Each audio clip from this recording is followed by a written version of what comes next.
Well, good afternoon, everybody. Thank you so much for having me. I am Karen McDonald with Accurate Reserve Professionals. I may have had the pleasure of meeting some of you today, but some may be some new faces. A little bit about myself. I actually was a community association manager for 15 years, and I've been doing reserve studies for the last 8. So I've been on both sides of the table, and I have a really strong understanding of how reserve studies integrate into community associations. So hopefully we'll be covering some information that is new and helpful to you today. Just a brief agenda of the topics that we will be covering. We will be doing just a brief introduction to reserve studies, definition of what a reserve study is. We'll talk about the key reserve study calculations, key contents in a reserve study, and the importance of the percent funded. We'll talk about how to implement the results of your reserve study into your community and into the budget. And then we'll talk about building envelope investigations and how those are important to communities that maintain building exteriors. Like I said, we'll have lots of time for questions at the end, so feel free to jump in if you have questions, and we'll make sure we get all of that covered today. This is just a little kind of funny cartoon here. We hear this a lot as reserve study providers. Why should I contribute to reserves at my age? I don't even buy green bananas. So we'll talk about that as part of the presentation today. One of the common misconceptions about a reserve study is that owners are contributing for something that will happen in the future. They're paying for somebody else's roof. They're paying for somebody else's asphalt, and that's actually not the case. So we'll be chatting about that today. Okay, so here is the definition of a reserve study. This is under National Reserve Study Standards, which are published by Community Associations Institute, otherwise known as CAI. Their national organization puts these together. But in a nutshell, a reserve study is a budget planning tool that identifies the components a community association is responsible for maintaining or replacing, the status of the reserve fund, and it provides a stable and equitable funding plan to offset the anticipated future major common area expenditures. So that's the reserve study definition in a nutshell. The elevator speech on a reserve study is that it is a budget planning tool. We are simply trying to get a community association in the rough time frame and cost for a project so that you can budget reserve contributions as you approach that project. So at the end of the day, it's a budget planning tool. So let's talk about kind of what a reserve study is and really what it isn't. So as I mentioned, it is a budgeting tool. It's not going to be exact. If I had a crystal ball that narrowed down timeframes and costs over a 30-year period, I would be buying a lot of lotto tickets right now. So we're obviously trying to get as close as we can in the predictions of the reserve study, but it's not going to be exact. And because of that, it is a budgeting tool. It's going to provide the rough cost and time frame, as we talked about, of projects. It only funds for predictable projects. So something that is not predictable will not be funded in your reserve study. So examples of unpredictable items are often hidden damages. If you take off a roof or siding and there's damages behind that siding or the roof that needs to be repaired, that's not predictable. So the reserve study would have not known to fund for it. Other items that can be unpredictable are things like plumbing and electrical. There's not kind of an industry average where every 30 years you replace your plumbing like you do your roof. But sometimes it can be predictable if we have certain pieces of data. But for the most part, the project must be predictable for it to be funded for in the reserve study. It includes only the association's existing assets. So we'll talk about this momentarily, but it does not include things that the association wants to add. So if you do not have a swimming pool and you want to put that in, that's not going to be part of your reserve study. You'll need to figure out how to pay for that separately. And then once the asset is installed, it can be added to the reserve study. So the reserve study only includes existing assets. The reserve study site visits, which are typically done at 3-year intervals, are what we call a limited visual review. They're typically done from ground level, and we don't do any sort of intrusive testing because, again, this is for the purposes of a budgeting model. So we're just looking for kind of evidence that something's going to last as long as it should, not as long as it should, or on average. And that's all basically done from a very limited visual review. So what a reserve study isn't. It is not a structural, engineering, building envelope, or otherwise invasive investigation. And a key point here is, even if you are using a firm that provides structural or engineering or building envelope work for your reserve study, the reserve study is a totally different product than one of those investigations. Those investigations are significantly more in cost than a reserve study. So you'll want to make sure that if you are using a provider that provides those services, and you want those services to be included, you want to make sure that that's part of your contract or part of a separate contract, because that is not included in a reserve study as a general rule of thumb. The reserve study is not going to be an exact cost or timeline estimate. Again, we're just trying to get you into the ballpark. If something doesn't need to be done, you don't have to do the project. We're just trying to get money set aside so that when you do need to do a project, that money is available. It does not forecast unpredictable or unknown projects or costs. I used the example of hidden damages earlier. We can't see those from the outside of the building. There's some things we can do to try to help identify whether they might exist, but for the most part, we don't know. So anything that is hidden or unknown is not going to be included in your reserve study. And as I used in the example of the pool earlier, the reserve study is not a capital improvement model. Capital improvements, which are typically defined as adding something that doesn't exist, like a swimming pool, is typically handled through a separate section of an association's governing documents, and you would not use reserve funds for that project if that's something your association was wanting to do. With that being said, if you have an existing item and it needs to be upgraded, either because the community wishes to upgrade it, or there's better products or materials available that weren't available at the time it was originally built, you absolutely can use reserve funds for that. You just cannot use reserve funds or your reserve study to add an item that doesn't exist. So there's 4 types of reserve studies under National Reserve Study Standards. I'll just run through these real quick. So the level 1 full study is the first study that an association will ever do. That's where a site visit is performed by the reserve study professional. The assets are quantified, so things that can be measured are measured to determine square footage. Things that can be counted, like windows and light fixtures, are counted to determine a quantity. And that is what is used to compile the component list for that initial study. In theory, once that component list is drafted, as long as it includes the quantities, and quantities are required to be included in a reserve study under National Reserve Study Standards. We do occasionally see studies that don't include them, which is a little concerning. But assuming that the quantities are included in the study, you do not need to ever repeat that level 1 full study process, even if you change reserve study providers. So that component list is portable. As long as the quantities are in there, any reserve study provider can update that component list. So the only difference between the level 1 full and the level 2 with site visit study is that we're not obtaining quantities again. So we're still doing a site visit. The report is still the same. All of the calculations are the same, regardless of which report you do, which of the levels. So really that level 1 full is only where the quantities are derived. And then in the future, you would just do a regular site visit where we're checking the condition of things, but we don't need to remeasure everything. The level 3 is kind of self-explanatory, no site visit report, so no reserve study provider is on site.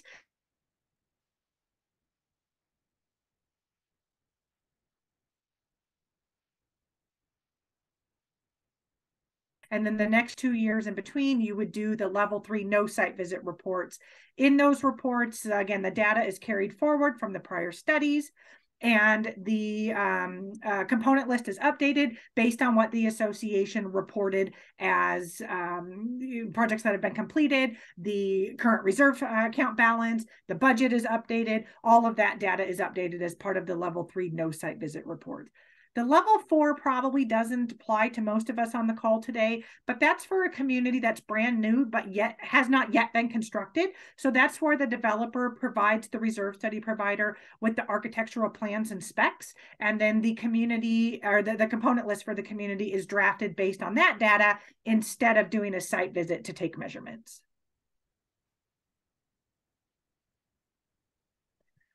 So who says we have to do a reserve study? So the requirement to do a reserve study typically comes from two places. One is state statute. State of Oregon, we do have a statute that says the study has to be reviewed annually. And then a lot of associations governing documents will also have language that says the association must do a reserve study. So that's typically the two places that we see the requirement to do the study. The data that goes into the study is typically determined by state statute as well. Some states have more robust statutes about which data needs to be included, but state statute does determine that. And then National Reserve Study Standards, as I mentioned earlier, are published by CAI National. And that's really where the majority of the data that's included in the reserve study is laid out. If you ever want to check it out, you can just Google National Reserve Study Standards. It'll put you to sleep at night. It's a pretty long list of information that needs to be included in a study. But that is what the reserve study providers should be using when they're preparing a reserve study. They did just revise the national standards this year. It's been, maybe 10 or so years since they were last revised. But because of that Florida condo collapse a couple of years ago, the national standard was updated.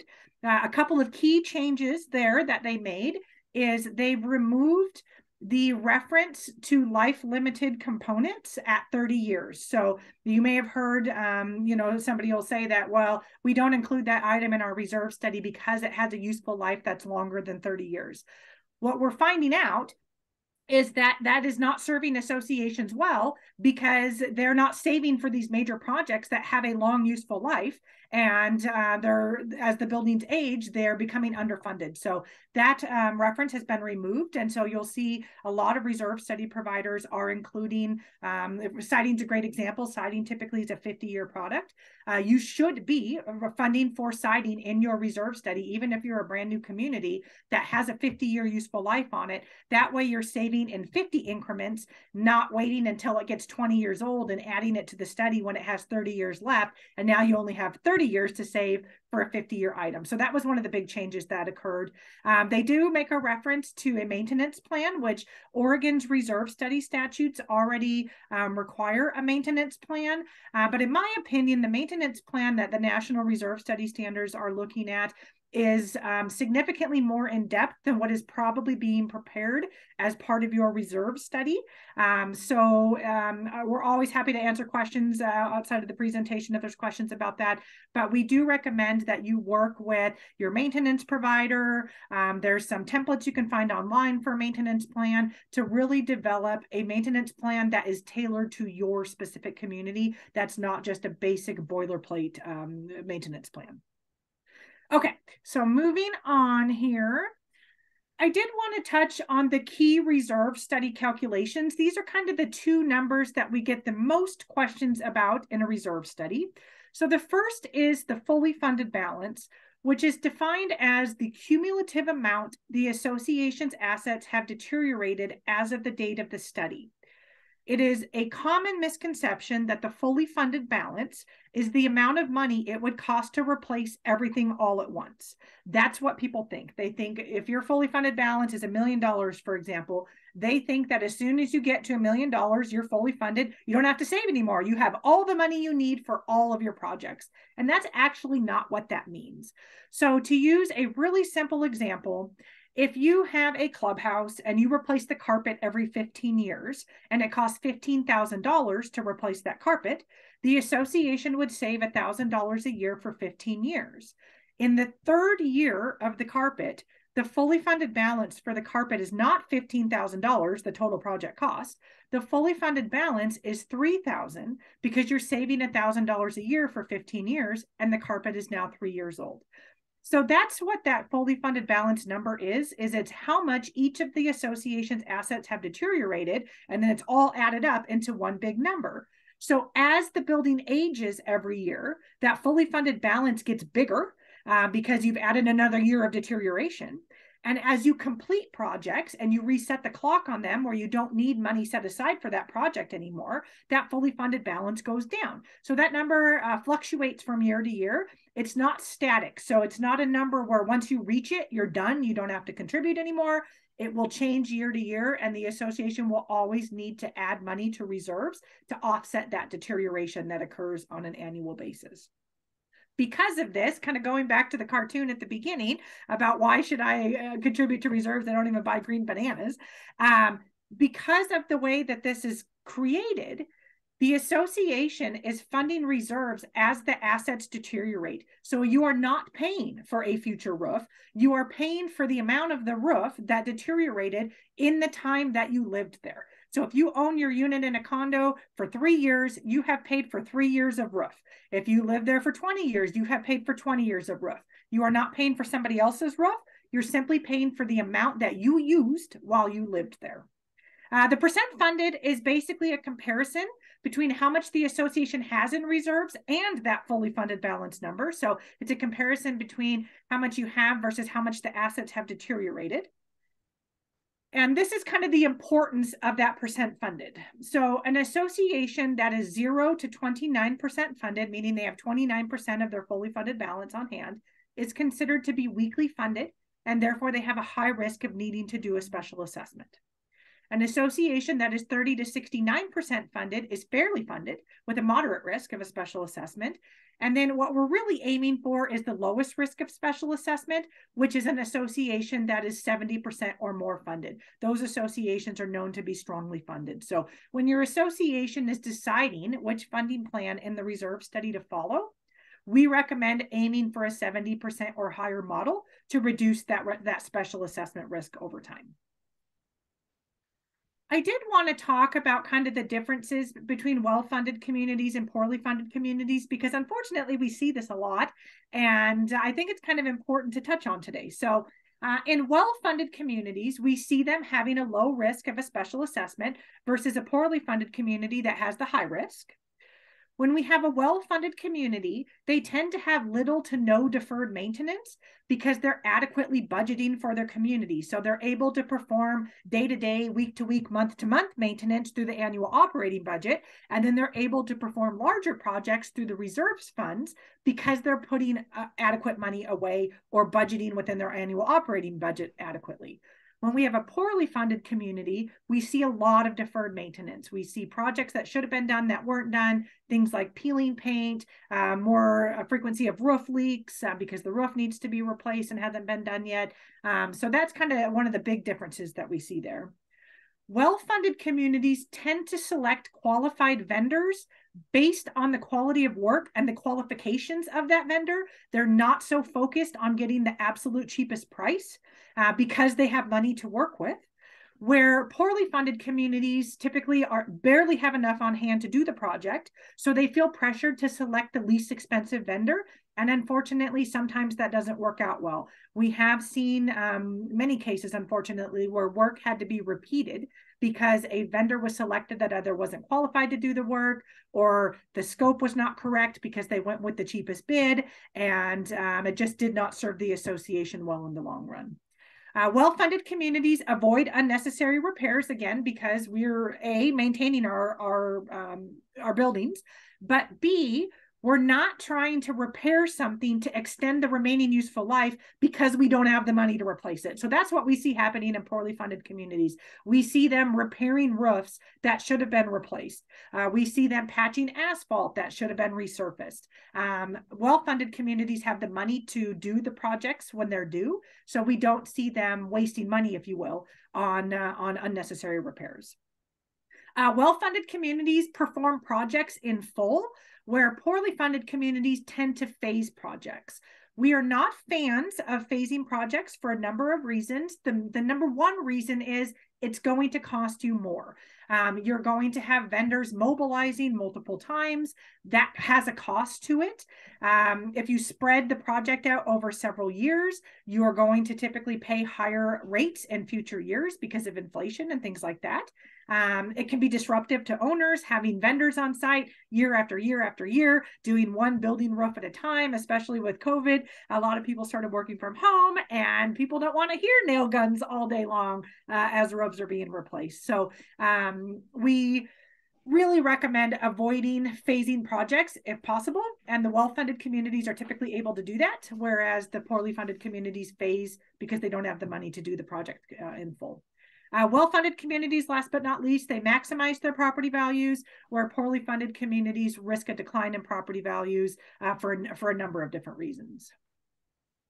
Okay, here's another kind of fun little cartoon here. I love this. It has rustic architecture, and you can see that they aren't wasting the HOA dues on funding reserves.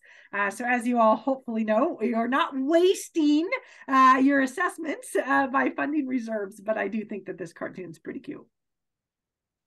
Okay, so your reserve study is going to have somewhere between 2 and 3 funding plans, and we'll just talk briefly about what those funding plans mean. So National Reserve Study Standards requires that the reserve study include a 100% full funding plan and the baseline funding plan. And then your reserve study provider may, at their discretion, offer a middle of the road plan, otherwise known as threshold funding, which is often 70%, because as you'll recall earlier, we talked about associations that are 70% or more funded have the lowest risk of a special assessment. So you will find a lot of reserve study providers that offer a 70% option as well because of that. So with the 100% full funding plan, the association is slowly over time improving its percent funded so that over a 30-year period of time, it will eventually fund the reserve account to 100%. So again, the 100% means you have saved the exact amount of money that your assets have deteriorated to date. One of the common misconceptions about the 100% full funding model is that it happens quickly. And that's not the case. It is a very slow and gradual increase. We want to spread any increases out over time so there's not a big shock to the budget if we can avoid that. So that percent improvement, or that percent funded improvement, happens very slowly year to year, typically over about a 30-year period. The baseline model is a totally different theory, if you will. With baseline funding, this is the absolute bare minimum amount an association can theoretically contribute to reserves and stay above zero over a 30-year period. So baseline funding is risky because if a project happens a couple of years early, or you find hidden damages, or the scope expands beyond what we thought it would, there's a really high chance that the association will need to do a special assessment. So most reserve study providers and National Reserve Study Standards recommend that an association does not rely on baseline funding for its long-term funding model. In the short term, you may not have a choice. It may be something your association needs to do, but long-term, it is strongly recommended that an association follow a threshold, a 70% model or higher. The threshold model, the 70% model, is the same theory as the 100% full funding model, except over the 30-year period, instead of funding to 100%, you're funding to 70. Again, slow gradual increase. So at about the 30-year mark, the association will slowly hit that 70% funded amount. There's a 3-part test that we use under National Reserve Study Standards to determine what goes into a reserve study. Touched on a couple of these earlier. The first is the component has to be the association's responsibility. It can't be something that is an owner responsibility to pay for, or a neighboring property. An example that I had come up about a year or so ago is I had a community that was adjacent to a large wetland area that was owned by the county, but the association was paying to put wood chip trails inside the county's wetlands. The county gave them permission, but that is not the association's property to maintain. So we were not able to fund for that on the reserve study because the governing documents do not make that area an association responsibility. So it has to be the association's in order to be funded for.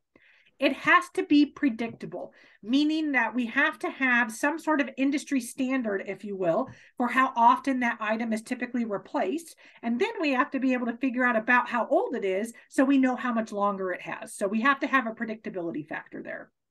Last, it has to be significant in cost. This is typically defined as 1% or more of the annual operating budget. So smaller repair items definitely should be run through the annual operating budget. But if a component is significant in cost, then we absolutely can fund for it in the reserve study.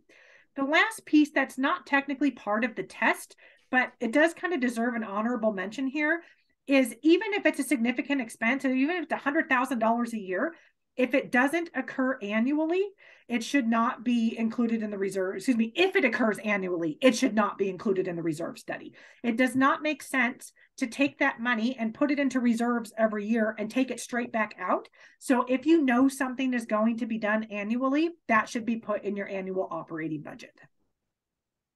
So where do the costs within the reserve study come from? They come from a number of places.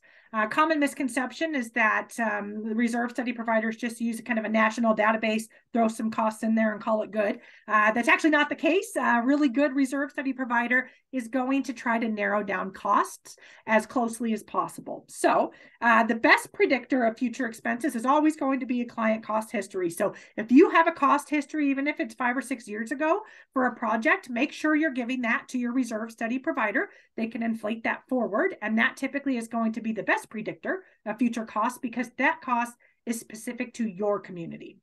Next, we often use estimates or contracts that are provided by the client. So if you're planning on something, or even if you got bids for something and decided not to do it right now, you'll want to provide those to your reserve study provider so they can use that as the cost for your report. Because again, those estimates are going to be specific to your community and not just kind of a general industry average. Oftentimes, we do research with client vendors. So an example might be a high-rise building that has a fire alarm panel. Those fire alarm panels, especially in the high rises, can range significantly in cost. So we often will call the client's vendors directly and try to find out how much the association should plan to budget for a project. We also will do research with general industry vendors. So we kind of know who the key vendors are that a lot of clients are using, and we will often call them and say, hey, asphalt vendor, what are you seeing per square foot for asphalt right now? And we will do that often geographically. So if we're working with a client in Bend, we'll call a Bend vendor. If we're working with a client in Seattle, we'll call a Seattle vendor. So it's not just a general overall industry average there. We also track other associations within a cost history database. So Bend's a great example. There's been a lot of asphalt work going on in Bend. So as clients provide copies of their proposals or contracts, there's usually about 2 main asphalt vendors that we see used in the Bend area. We will take a look at those and see what those clients are paying on a per square foot basis. And then we enter that into a database so we can kind of narrow down costs for geographical areas. Last but not least, our firm avoids using these, but some reserve study providers do use them. There are nationally available databases for just kind of average construction costs, but it's much better to research locally or track actual client costs to narrow those down. Here's another one. I like this one. You have $500 for lotto tickets? Yes, it's part of our reserve funding plan. Hopefully your association has not reached the point where it needs to buy lotto tickets to fund its reserve account. If it does, I think we need to have a conversation. But I do think that that is very cute, and hopefully these guys hit the lottery and their association can put in a swimming pool. Okay. So let's talk about kind of the traits of a good reserve study. So at a minimum, your reserve study should be prepared by or under the supervision of a credentialed reserve specialist. So a reserve specialist is a designation. It's known as the RS designation that is issued through CAI National. That's the same organization that issues your manager's credentials. There's the CMCA, the AMS, the PCAM in the management side, RS for reserve specialists. But people that have achieved the RS designation have shown that they are competently performing reserve studies, that their reserve study reports meet the national standard, and that they have performed enough reserve studies to know what they're doing. So you want to make sure that you are working with a company that at least has a reserve specialist that is overseeing the staff within that company. Again, at a minimum, you want your reserve study to meet statutory requirements. You want it to meet the National Reserve Study Standards, which we talked about earlier. And then this is a big one that I touched on, but I wanted to reiterate it here. Your reserve study needs to include component quantities. Component quantities, again, in addition to being required by National Reserve Study Standards, are the only really predictable way to predict costs. So as an example, as long as I've been doing this, cannot walk up to a building and look at the roof and say, that is a $30,000 roof. But I can measure the square footage of the roof, and I can tell you that it is $6 a square foot to replace that roof. So without those quantities, it is a total guess as to what the funding allowances are in the report. So you want to make sure that the study includes quantities and that your costs are based on those quantities. Some things can't be quantified where we're just running an allowance. A great example would be landscaping or irrigation repairs or beauty bark. We're not going to calculate the cubic feet of bark that you need. We're going to just kind of track your cost history over time. So that's not really a quantifiable component, but windows, roofs, siding, decks, asphalt, anything that can be measured to obtain a square footage or counted to obtain a quantity, you want to make sure that those are in your study. Bonus points if your reserve study is easy to read and understand. Obviously, the association needs to implement the study for its budget, so having the board and the members being able to understand what it means is pretty important. One thing that we've been coming across recently is you want to make sure that the project costs in the study include professional fees for things like building envelope components.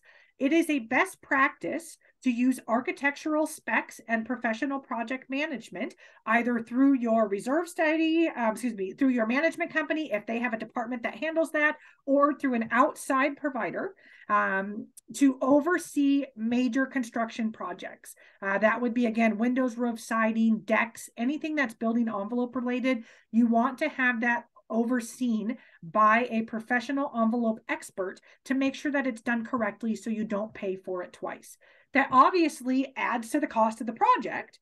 So you want to make sure that your reserve study is including an allowance for those costs in the study. Otherwise, you don't want to run into a situation where it's time to replace your siding and you don't have enough money to do it because the professional fees associated with that are not included in the study. Again, I touched on it earlier under the revisions to national standards, but you want to make sure that your study includes all predictable projects regardless of the length of the lifespan.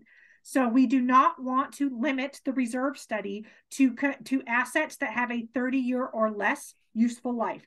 If we know something has an extended useful life, we want to include it in the reserve study now. So the association is saving now in smaller increments. That way the members who are living there now and enjoying that asset now are contributing to it. And so that you don't have a situation where you're either underfunded in the future or you add it to the reserve study at a later date and now your reserve contributions quadruple because you added a major expense. So regardless of the lifespan, if it's a 50-year item, sometimes for private water systems, if you will, we'll see a 75 or 80-year useful life. We're still including those in those reserve studies so that the association can start saving now. And then one other thing that I think is important to note here under bonus points is check and see if your study notates your client project histories. As I mentioned earlier, the best way to predict future costs is based on the association's actual cost history. And then there's also things that we want to monitor, such as how often a project is occurring. So for example, are you doing beauty bark every 2 years or 3 years? Are you repairing your irrigation system every 2 years or every 6 years? Kind of what's the cycle that's occurring there? If your study doesn't notate that, then nobody knows. So you want to make sure that your reserve study kind of notates the histories of when you've done projects and how much that project costs. That way the reserve study provider can watch that and then narrow down the components in the reserve study to be tailored for your specific community.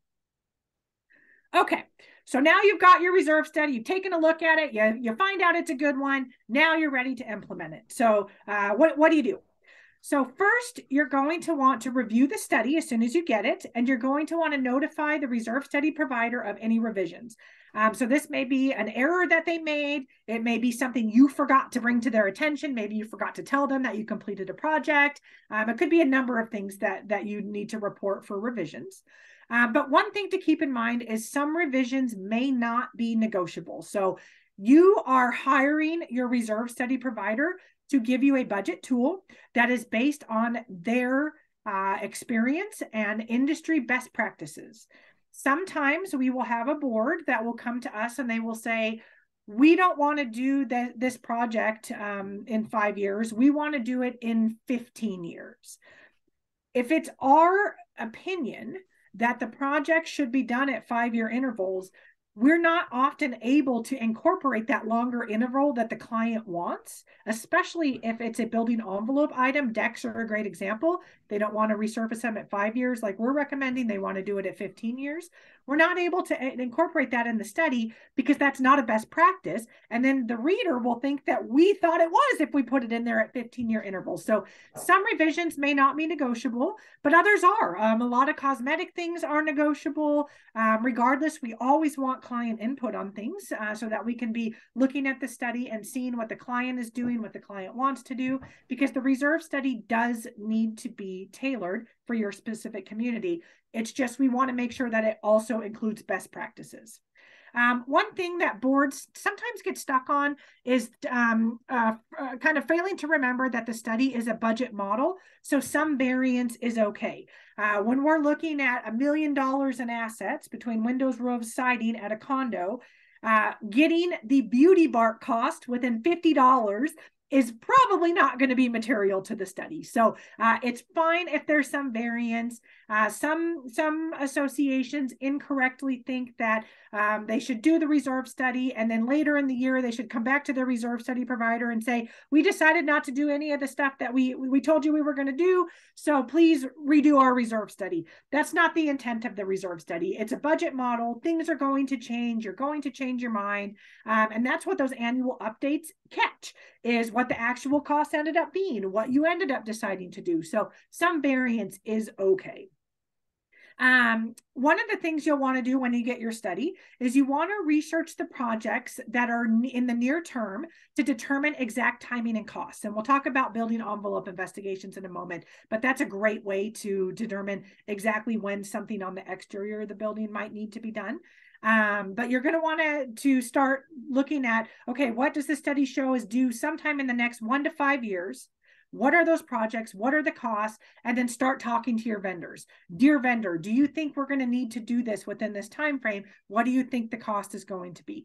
And so that's where the association needs to start doing its research. And then as that research becomes available in future years, you can update that in your reserve study. But again, the reserve study is a budget tool saying, hey, you need to start thinking about this. And then it's up to the association to narrow down if and when to do it and what that cost will be. If the association is underfunded, you're going to want to identify and prioritize your essential versus discretionary projects. So let's talk about that. So what would be a priority one would be anything that's risking damage or it's a safety concern. So structural repairs, of course, siding repair and replacement, where if we fail to do that, there could be additional damage that occurs to the building. Same thing with the roof. Sealants, this is often overlooked by associations, but typically windows and doors where they interface with the siding will have a sealant joint.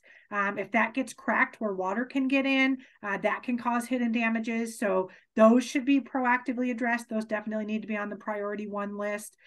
Paint is also often thought to be more cosmetic, but it does protect the building exterior. So we want to make sure that that's a priority. Deck coatings, of course. And then just things like trip hazard repairs. Do you have raised sidewalks or cracks in your asphalt? That could be a trip hazard. Anything safety concern, fire system equipment, that type of thing. And then priority two, once we've addressed all our priority ones, priority two would be anything that risks accelerated deterioration or equipment failure because we've postponed it. So things like fence repairs or staining. Obviously, fixing structural repairs is far above a fence, but once that's done, we want to make sure that that fence is properly stained or repaired so that it doesn't suffer additional damage and have to be replaced prematurely. Things like roof cleaning, non-hazard concrete repairs, asphalt repairs and seal coating. We want to make sure we get that seal coat on there. Gutter cleaning is important. And then maintenance, servicing of mechanical equipment. The last thing is, are the cosmetic items. That's priority three. So that'd be anything like carpet, typically pressure washing, interior paint that's not relevant to the exterior of the building, furniture, general decor, if your building has a lobby, anything like that. But it's important to note that sometimes these priority three items can become a high priority. We have seen where carpet gets worn to the point that it's no longer aesthetic, and it becomes a trip hazard because the carpet has seams that are starting to come up, or it's stretched out too much and you can catch your foot on it. Pressure washing can sometimes become a priority one if things just get too slimy and it becomes slippery. So just keep an eye on this list. And then as you prioritize for your community, just know that you may need to move things around as items progress.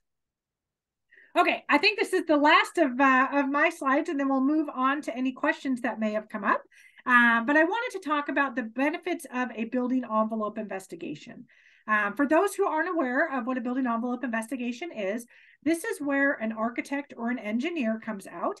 They typically bring a general contractor with them, and they are going to do an intrusive investigation at the building. So you would not see this done typically for an HOA that does not maintain buildings, but for a condominium association that does maintain building exteriors, this should be done at about a 5 to 10 year interval, depending on both how many deficiencies were found in prior reports and the age of the building.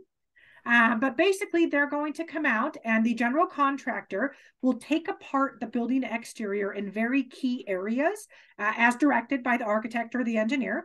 And then the architect or engineer is going to look behind there to see are there hidden damages? Is the building constructed properly? They typically will do moisture readings to see if there's moisture getting behind there. And they're looking in very key areas. So often around windows where we see a lot of water damage. Decks are a big one. They're going to really pay attention to decks. They'll also look at roofs. But the benefit of this is it identifies deficiencies and hidden damages early. So the earlier you identify that you might have a problem where water is getting behind something, the less expensive it is to fix. So it helps reduce your repair costs. The other thing is it becomes a starting point for your scope of repairs. So the envelope expert is able to help you identify exactly what the issue is and what will need to be done to fix it. So they can help you put that scope of work together that you can then take out to bid. Another thing that's very helpful is it helps narrow down the time frame for building envelope projects. So siding is a great example. Let's say that your building is approaching 50 years old. The association isn't sure whether it needs to do siding or not. Can we go longer than 50 years? So that's where a building envelope investigation will come out and look kind of behind the hood, if you will, and try to figure out if it's functioning as designed. If it is, yes, great. We can extend our siding useful life out another 10, 15 years, check it again and see if we can continue extending it. But if they find hidden damages, you're going to want to replace it so that you don't get a bigger issue. So it's very helpful for narrowing down the time frame for projects. If you're a new construction community, it can help identify defects, if there are any, at new construction so that the association can figure out the next best course of action there. And then regardless of what the envelope investigation says, you're going to want to provide a copy to your reserve study provider so that they can incorporate the results in the reserve study. So we will go through that report. We will look and see what the recommendations are in terms of what scope of work needs to be done. Is it a one-time project? Is it replacing an existing item, or is it just retrofitting it? And we will make the reserve study match what the building envelope investigation says so that you're funding for these projects within your reserve study. Okay, so that takes us to the end of the presentation. I would be happy to answer any questions that anybody has. Feel free to unmute yourself and pop up or type it into the chat if you'd like.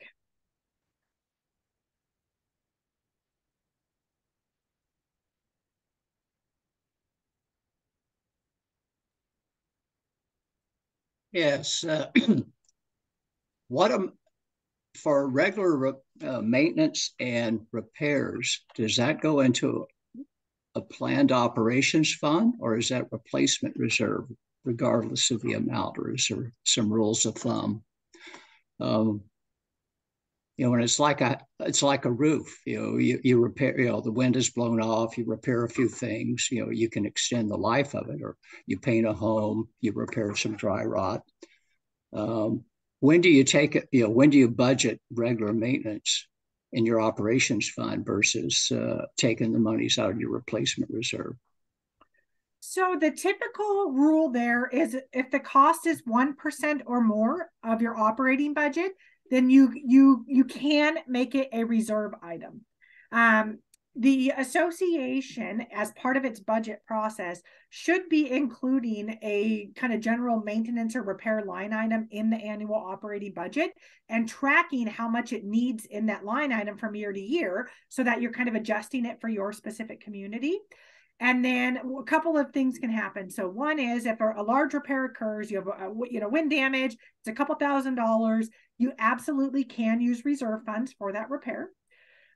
Other times we will see where an association will have, for example, $5,000 in its annual operating budget for maintenance.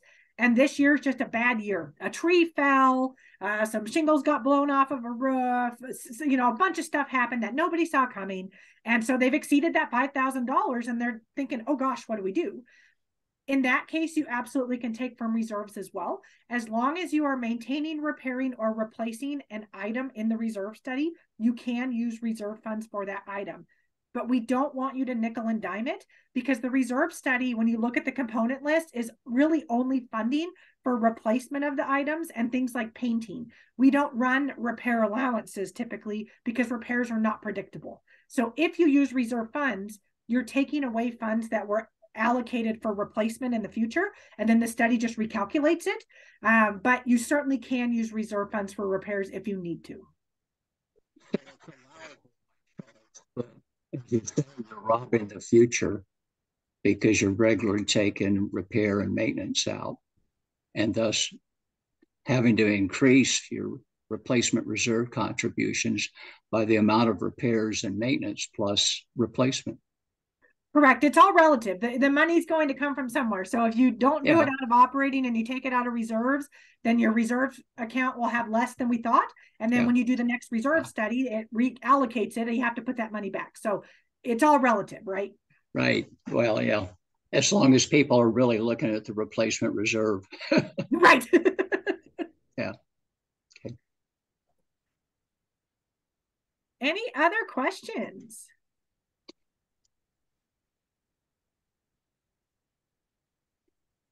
Well, a second question, we encountered a problem caused by nature that we're having to undergo major repairs or major structural change due to mother. And we have, there's no predictable useful life for this.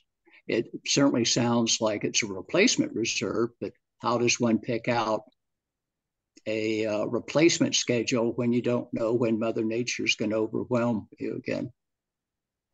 So that's the tough thing. The black and white definition would be the association would do a special assessment when those projects arise. If you have foundation repairs or something needs to be reconfigured because of a natural occurrence, that's not something that was predictable within the reserve study, and reserve funds have not been allocated for that. So the black and white definition would be, hey, owners, we didn't see this coming. We don't want to use our reserve funds because we need those for other stuff. So we need to do a special assessment for this unforeseen expense. The practical answer is we do see associations using reserve funds if they're available and then trying to make them back up.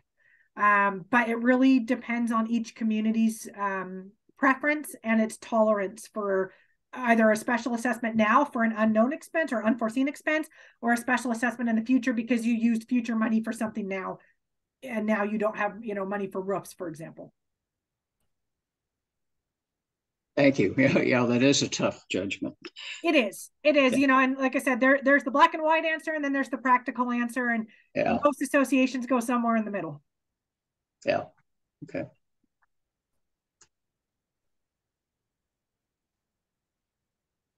Anything else I can answer? Judy says, thank you very much for the presentation. You are so welcome, Judy. Thank you for coming today.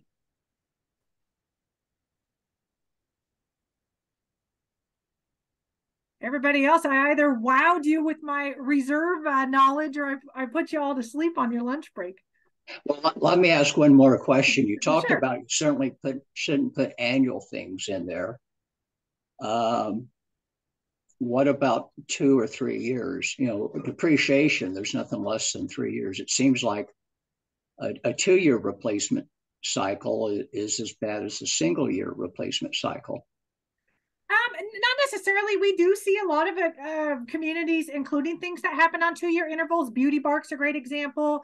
I've got a couple that do lawn aerating where they maintain, they're an HOA and they're responsible for the lawn at all of the homes. So Yep. they'll do aeration every 2 or 3 years. And that's perfectly fine to include in the reserve study. It's just if it truly happens annually that it's best handled through the operating budget. And it's significant in cost. Correct. Okay. Right.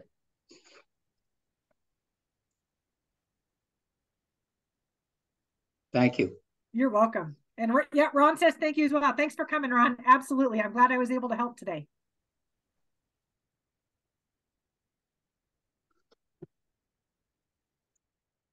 Anything else I can help answer? I think we're approaching the 1 hour mark here. Everybody's probably got to get back to work.